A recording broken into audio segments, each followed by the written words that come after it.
Okay, good afternoon once again. And for your quarter 4, week 3 topic, we have a position paper.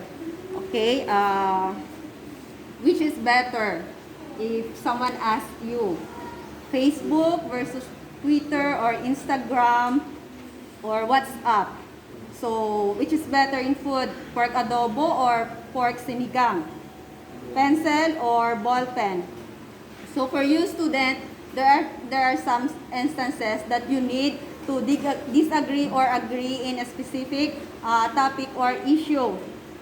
Here, for position paper, it is a part of you as a student to determine what those topic or issue that is very controversial nowadays, and find yourself which one are you going to side in a disagree or agree. So when we say a position paper, it says or it is an academic writing wherein it shows to defend or to stand your opinion as an individual in a formal or academic way. They may either be based on a person's emotions, facts, or both. A good position paper has a clear purpose and a focus on limited topic, organized and orderly, and is factual and reliable. Of course, you need to find some references or sources that it may be able to support your position, whether you are agree or disagree. And we have some position paper, whether we can determine it if it is a good position paper. And the following characteristic is we have first, has a clear purpose. What is the position of the paper trying to accomplish? It is trying to explain, evaluate, or predict or advise. So in this, you should select a topic to be argumented with the other group or with yourself, whether you are agree or disagree. For example, for the vaccination, are you agree or disagree? And you're going to support if you are agree or disagree. You need to search your supporting details or your supporting reasoning about those specific or particular topic. Then, has a focus and a limited topic. What or who is your subject? So what is your issue? What is your particular topic that you're going to choose in order for you to write a position letter? What are the issues, concerns do you want to tackle? Even nowadays, you can directly come up with a topic about, probably about COVID-19. Or are you disagree with the implementation of the safety protocols or not? Then you need to find your support. Okay? Next, the three characteristic of having a good position letter or paper is that is organized and orderly. How do you begin your paper? Of course, in writing, you need to first to consider the introduction, right? Even in a short story, even in a research, you need to have an introduction. How will you progress?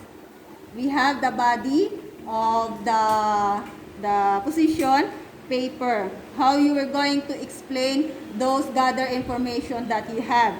Then it is a factual and reliable. Of course, when you gather some information, it must have a basis. You should find some references or your source. Either it is a primary or a secondary sources. You can go through with the book or search in the Google, or you can also find some specific person who specialized in a certain topic that you're going to make.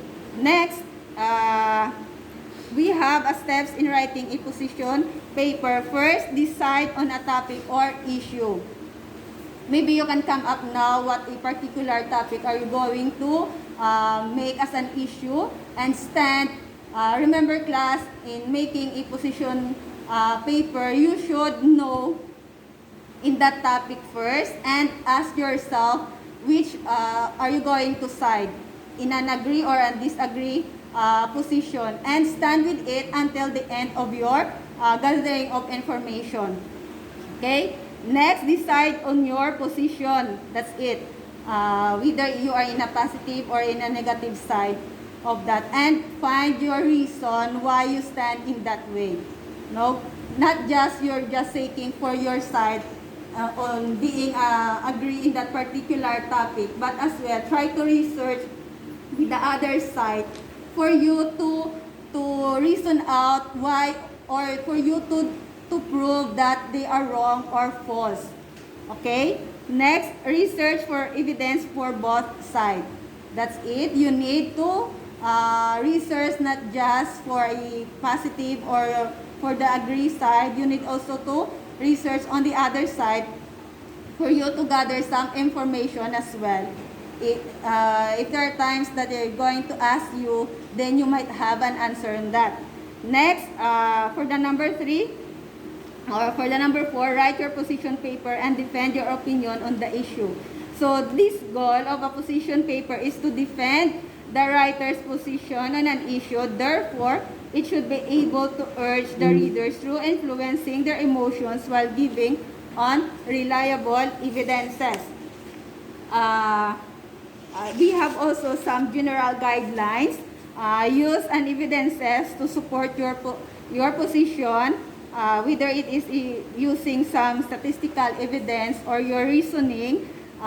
For example, the relevance of the dates and the events of a particular issue. Just like COVID-19, it states there when does the COVID-19 rises, what are the causes of that or where it comes from. You need to be specified and find reliable sources in according for that some issue or topic. Next, another guidelines is we have to validate your position with authorities, references, or primary source or the quotation. Just like the COVID-19 vaccine, you may ask yourself if you are agree or disagree with that.